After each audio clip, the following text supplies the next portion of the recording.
Le drapeau de la Corse, frappé de la tête de mort au front cerné d'un bandeau, est à la fois un symbole très ancien et un emblème moderne.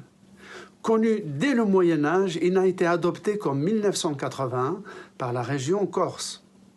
Une légende fait remonter l'emploi de la tête de mort au IXe siècle, une époque où l'islam prospère en Méditerranée. Elle symboliserait la figure d'un roi musulman de l'île, décapité par un Corse.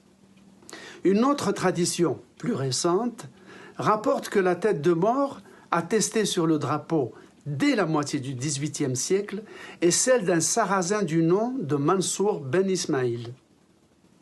Toutefois, les historiens avancent, eux, l'hypothèse d'une origine aragonaise, le symbole ayant été adopté dès 1281 sur un sceau du roi Pierre III d'Aragon en Espagne, lequel a dominé et la Corse et la Sardaigne, cette dernière île ayant d'ailleurs pris pour emblème la tête de mort elle aussi.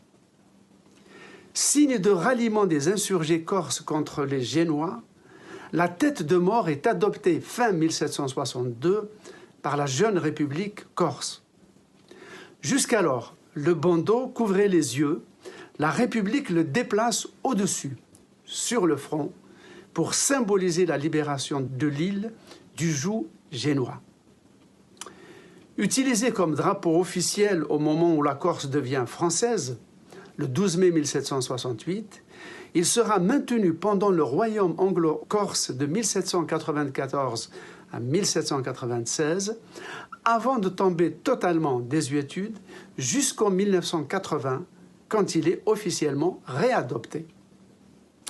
La tête de mort figure sur d'innombrables armoiries, blasons et écussons de régions telles l'Aragon en Espagne, mais aussi de villes du sud de l'Europe et même au-delà, jusqu'en Allemagne et en Angleterre.